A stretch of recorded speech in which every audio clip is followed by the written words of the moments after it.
Hey guys, good, the bad, and the unusual. This video is going to be about the works of a cult German director.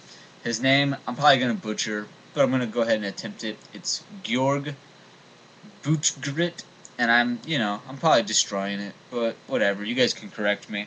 Anyway, he's the director that did Nekromantik, and I've noticed that a lot of people are into his work, but his stuff is sometimes hard to track down. So I was finally able to collect all of his work on legitimate releases and not DVD-R, excluding one thing, but it was a documentary, and it's a documentary that's only in German, and it has no English subtitles, so I just said, never mind, I couldn't watch a documentary without knowing what they were saying. That would be horribly hard to sit through.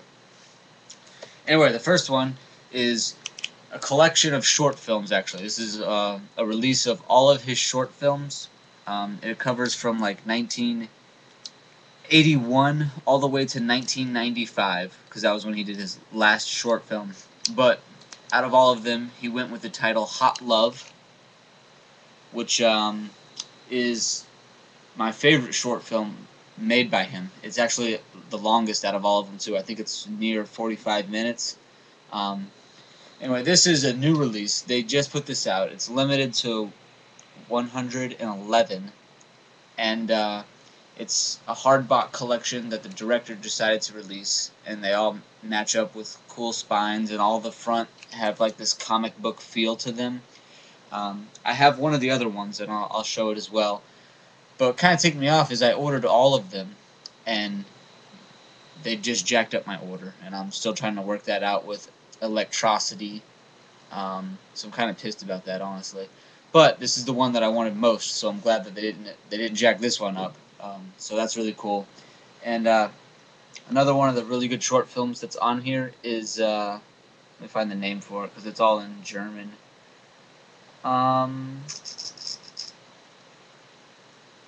Der Trend, and it's from 1981.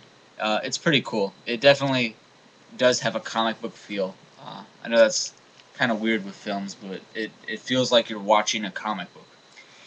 Anyway, next is I'm going in order of the releases too.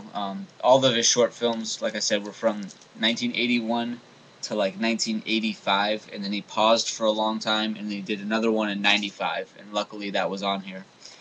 But next, and this is from 1987, is Nekromantik, and I think this is the film that gave him a name. It became quite infamous, and it's kind of a collector's item now. I know people search for this film, even if they're not really into this kind of stuff, just to collect it because of the collector's value that these have now.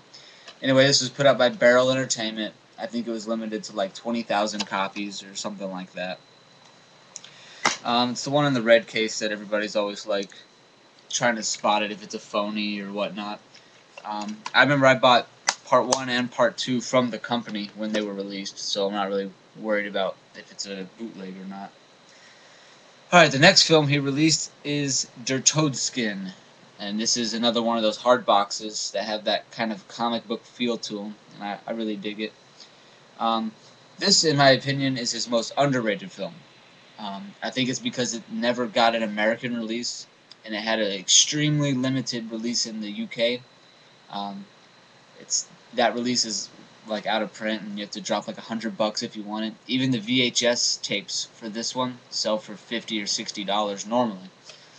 So there's the back. This one was limited to 222.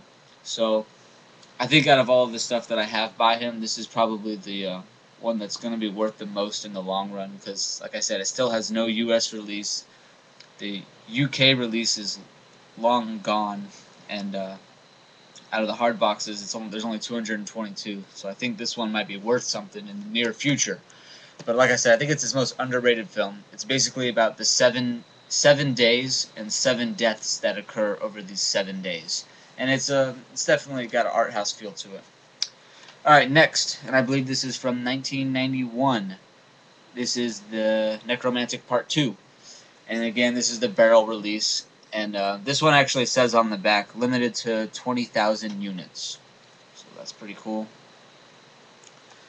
And then the inside, it pretty much looks the same as the other one. Alright, next up is the film Schramm, and it is from 1994. This is the first film that I saw by him, and I was blown away, completely taken back by it. Um, it's actually, it goes under the title Schramm, Inside the Mind of a Serial Killer, and I guess that's what they were trying to capture, but it was so artistic that you didn't feel like it was some sort of crappy In the Mind of a Serial Killer movie, which I can't stand those. I think that most of them are really silly and pretty stupid, but this one was incredible. Basically, this guy he's a serial killer. He falls off a ladder and he's laying on the floor and he's bleeding out, and it just goes into his mind and it kind of just recaps his life, sort of. But it's really, really well done. I highly recommend it. And lastly, we have Captain Berlin versus Hitler, and this is his newest film, minus a documentary I think he's either working on or it just got released, but it's a documentary again, and I don't know what it's about. This was a play, actually. It's like it's like a theater performance deal. And I don't know, it was supposed to be a remake of one of his short films. He has a short film called Captain Berlin, and he used the character and basically elaborated on him. I'm not big on theater, but I enjoyed it.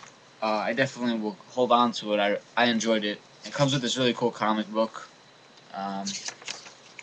So I thought that was one of the coolest parts about it. I know there's a steelbook for this release, and I know that there's also the hardbox that I ordered and never got, and I think it comes with some dog tags or something.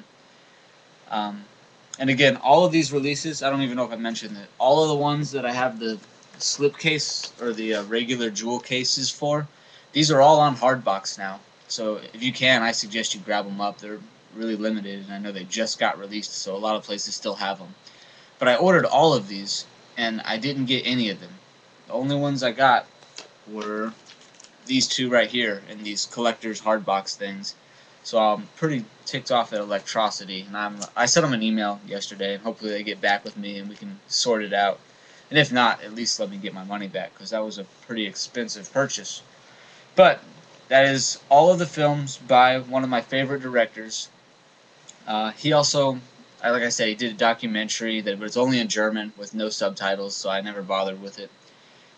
It's called The Corpse Fucking Art, and it's about the Nekromantik film and how it was, so infamous or whatever. But it also talks about Der Todskin a little bit, because it was made the same time he was working on Der Todskin.